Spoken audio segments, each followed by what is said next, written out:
Wabarakatuh. Salam sejahtera untuk kita semua. Perkenalkan, saya Mega Gemala. Saya merupakan dosen untuk mata kuliah Kalkulus 1 jurusan Teknik Industri. Saya tim teaching dengan Pak Roni Saputra. Jadi selama 1 semester ke depan itu kami yang akan mengampu mata kuliah ini. Untuk pertemuan pertama ini saya akan menyampaikan tentang pengantar kalkulus, RPS atau rencana pembelajaran semester, dan kontrak perkuliahan. Kita mulai dari pengantar kalkulus 1. Nah, kalkulus ini merupakan bahasa Latin yang artinya batu kecil untuk menghitung. Kalkulus ini merupakan cabang ilmu matematika.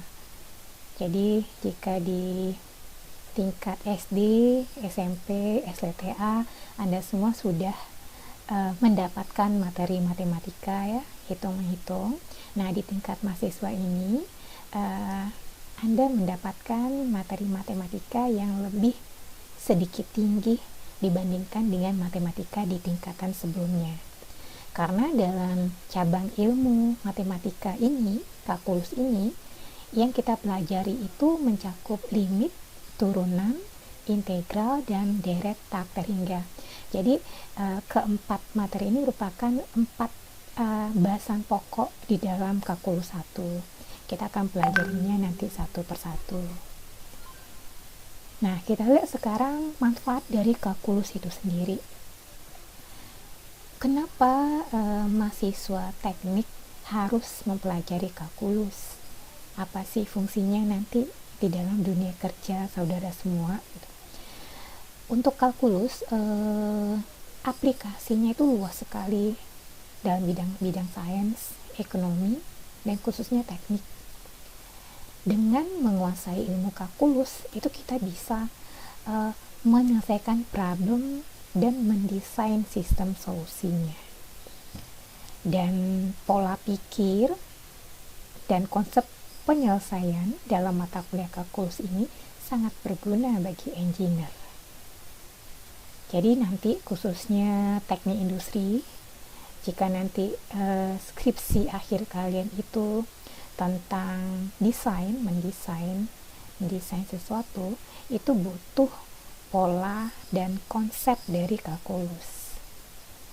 Karena suatu desain itu tidak lepas dari hitung-hitungan ya, khususnya kalkulus. Walaupun nanti desain itu akan diaplikasikan dalam bentuk software. Jadi sebenarnya dengan pelajari kalkulus ini itu sudah membentuk pola pikir kita, mengasah pola pikir kita, bagaimana kita menyelesaikan problem atau masalah itu secara terstruktur. Nah, kita lihat sekarang aplikasi kalkulus pada bidang industri itu apa saja. Banyak sekali ya dalam bidang industri. Kalau misalkan dalam bidang industri perkapalan, itu aplikasi kalkulusnya itu bagaimana, mungkin cara menghitung berapa volume lambung yang harus digunakan untuk kapal jenis ini, misalkan itu kalau di jurusan perkapalan. Kalau misalkan di untuk jurusan teknik industri, itu artinya nanti kalian akan bekerja di, misalkan ya, salah satu kalian bekerja di perusahaan desain, misalkan desain perakitan mobil. Nah, itu fungsi dari kalkulus pada bidang industri desain ini itu adalah kalian membuat desain perakitan mobil yang lebih efisien. Bagaimana hitungan mendesain perakitan mobil itu supaya lebih efisien, sehingga itu nanti akan menekan biaya produksi. Jika biaya produksinya rendah, itu artinya nanti keuntungan atau laba akan semakin besar. Itu salah satunya jika di bidang industri, khususnya di industri desain ya. Nah kan kalau aplikasi kalkulus dalam kehidupan sehari-hari yang sangat gampang sekali, misalkan kalian sering ya minum pakai minum air mineral, botol mineral, itu aplikasi kalkulus itu bisa kalian langsung kalian gunakan di situ. Itu kalian bisa menghitung berapa sih volume dari botol aqua itu. Nah, kemudian kita masuk ke RPS dan kontrak perkuliahan.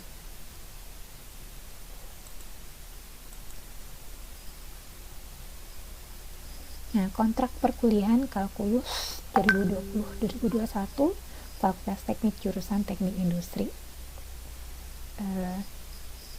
Kita masuk kontrak perkuliahannya dulu ya. Nah, dosen pengampu ini saya sendiri dengan biodata saya seperti yang tertera di sini. Dan saya tim teaching dengan Pak Roni Saputra ya. Mungkin Pak Roni sudah memperkenalkan diri kepada Anda semua. Kemudian kontrak perkuliahan itu terdiri dari mata kuliah, jumlah SKS, jadwal kuliah, aplikasi yang digunakan. Jadi selama 1 semester ini kita akan belajar daring ya, belajar secara online dengan menggunakan aplikasi virtual konferensi dan AppLink. Virtual konferensinya itu nanti bisa menggunakan Zoom. Kemudian peraturan kegiatan belajar online. Kuliah dilakukan sesuai dengan jadwal yang sudah ditentukan oleh akademik. Jika dosen pengampu berhalangan hadir, itu nanti akan diganti di hari yang lain. Dengan terlebih dahulu saya akan mengkonfirmasi ke ketua kelas. Jadi setelah pertemuan ini saya harap ketua kelas segera menghubungi saya. Kemudian yang kedua, mahasiswa wajib mengikuti kuliah online tepat waktu dan mengisi kolom kehadiran. Yang ketiga, kegiatan belajar online dilakukan dengan menggunakan AppLink dan video konferensi seperti Zoom dan Google Meet, atau bisa hanya dengan memberikan video setiap materi. Misalkan saya sudah buat videonya, itu kita bisa ganti pertemuan dengan video itu saja. Nah, jika kegiatan belajar dengan menggunakan video konferensi, mahasiswa diwajibkan untuk memperhatikan estetika berpakaian, perilaku, dan tempat. Jadi, jika suatu saat kita melakukan perkuliahan secara Zoom, menggunakan Zoom, itu saya akan memperhatikan estetika saudara semua. Pertama, dalam hal berpakaian, perilaku, dan tempat. Jadi berpakaianlah yang sopan layaknya seorang mahasiswa, berperilakulah yang sopan, dan carilah tempat yang tenang untuk melakukan perkuliahan. Nah, kemudian kita lihat komponen penilaian. Jadi komponen penilaian di sini ini merupakan komponen penilaian yang standar dari UI sendiri, standar dari Universitas Ibnu Sina. Jadi komponen penilaian itu ada 2 macam, hard skill dan soft skill. Hard skill berikut persentasenya, soft skill berikut persentasenya. Itu Anda semua bisa melihat ini. Untuk kehadiran, untuk tugas, kuis, UTS, dan UAS. Jadi di sini kita ada kehadiran 10%, tugas 10%, kuis 10%, UTS, dan UAS. Jika Anda menyelesaikan semua ini, tugas, kuis, UTS, dan UAS, tapi Anda tidak pernah hadir di dalam perkuliahan, itu saya pastikan nilainya akan tetap tidak akan lulus walaupun ini semua persentasenya terpenuhi. Jadi kehadiran ini bagi saya sangat penting sekali walaupun di sini 10%. Kemudian soft skillnya kesopanan, kerapian, keaktifan, kerjasama, ini yang harus Anda perhatikan.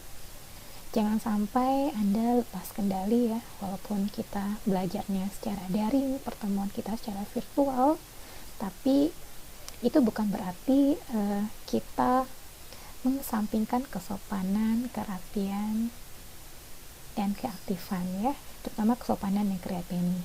Jangan sampai kita mengesampingkan kesopanan dan kerapian. Nah, itu saya tekankan. Nah, baiklah, itu kontrak perkuliahan. Kemudian kita lihat RPS ya.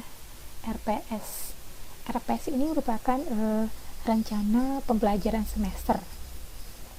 Ini adalah rencana apa-apa saja yang harus saya atau kami sampaikan selama 1 semester kepada Anda semua. Kita lihat dari sini ya. Nah ini untuk materi atau materi atau pokok bahasanya ya, di samping yang 4 yang saya sebutkan di awal, itu ditambah lagi dengan penggunaan turunan dan integral. Ini ada tambahannya. Nah untuk referensinya itu Anda bisa melihat di buku 1 dan 2 yang tertulis di sini. Itu nanti bisa dicari saja yang di perpustakaan ini ada. Nah ini adalah pelaksanaan perkuliahan minggu pertama hingga nanti minggu ke-14 ya, minggu ke-14 ini sampai minggu ke-14 karena minggu 15 2 minggu, harusnya 16 minggu ya, satu minggu untuk UTS dan 1 minggu untuk UAS. Jadi kita ada 14 kali pertemuan tatap muka secara virtual ya. Untuk RPS ini nanti akan saya share di Aktin, itu Anda bisa download sendiri dan nanti dibaca sendiri ini apa-apa saja sih pertemuan kita ya. Minggu pertama ini tentang apa, itu Anda bisa lihat dulu di sini. Saya contohkan ya, di minggu pertama itu bahan kajian atau materi ajar itu berjudul bilangan real dan pertaksamaan, nilai mutlak dan bentuk akar. Nah jika kita sudah tahu materi ajar kita di minggu pertama ini, itu Anda semua sudah bisa mencari-cari bahannya dari berbagai sumber, bisa dari internet ya, atau syukur kalau ada buku kalkulus yang Anda punya, itu Anda bisa buka itu materi ajarnya. Jadi di saat saya memberikan video atau PowerPoint tentang materi 1, itu Anda sudah langsung menyambung. Jadi memang dalam perkuliahan online atau daring ini memang diminta keaktifan saudara semua sebagai mahasiswa yang mandiri, karena pertemuan kita tidak secara langsung ya. Jadi kemungkinan besar tidak seperti pertemuan offline ya, yang mungkin Anda bisa langsung bertanya, ada diskusi 2 arah ya. Kalau perkuliahan daring ini tidak ada diskusi ya, paling diskusi di Edlink nanti, dan itu pun tidak se-efisien di saat kita kuliah offline. Jadi memang diminta di sini saudara semua harus aktif dan mandiri. Jika materi yang saya berikan tentang bilangan real dan pertaksamaan itu tidak terlalu detail ya, itu Anda semua bisa cari lagi di sumber-sumber yang lain. Internet kan sekarang banyak, itu Google Plus, Anda bisa buka itu semua dan cari bagaimana yang Anda kurang mengerti. Kemudian di pertemuan kedua itu ada sistem koordinat, fungsi dan grafiknya, operasi pada fungsi. Dan ini kalau pertemuan ketiga masuk trigonometri, limit ya, penyetruan fungsi, dan sampai nanti ke pertemuan ke-14. Nah dalam mata kuliah kalkulus itu saya akan mengadakan kuis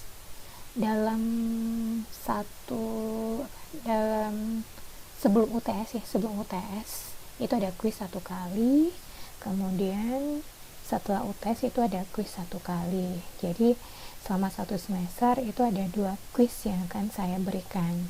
Jadi Anda bisa mengira-ngira sendiri ya, kalau misalkan sudah ada 2 kali pertemuan atau 3 kali pertemuan, berarti pertemuan berikutnya itu akan ada kuis tentang pertemuan sebelumnya. Nah itu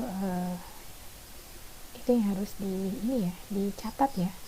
Jadi kalau misalkan kita udah 2 kali masuk, itu kita udah persiapan diri untuk belajar untuk menuju kuisnya. Atau 3 kali masuk berarti pertemuan berikutnya itu adalah kuis.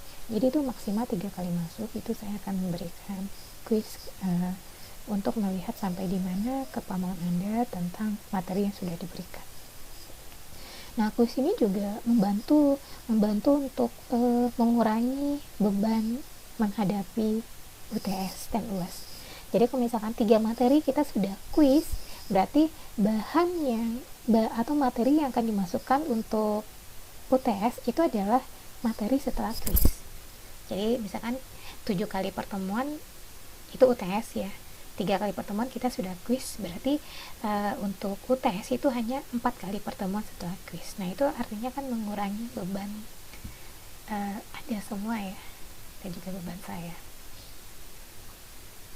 Nah baiklah, untuk LPS nanti bisa di ini aja ya, bisa di download di Adlink atau bisa dilihat di Adlink. Nah baiklah, sekian untuk pertemuan pertama ini. Insya Allah kita akan bertemu lagi di materi yang pertama. Assalamualaikum warahmatullahi wabarakatuh. Baiklah, sekian untuk pertemuan pertama ini. Insya Allah kita akan lanjutkan lagi ke materi berikutnya.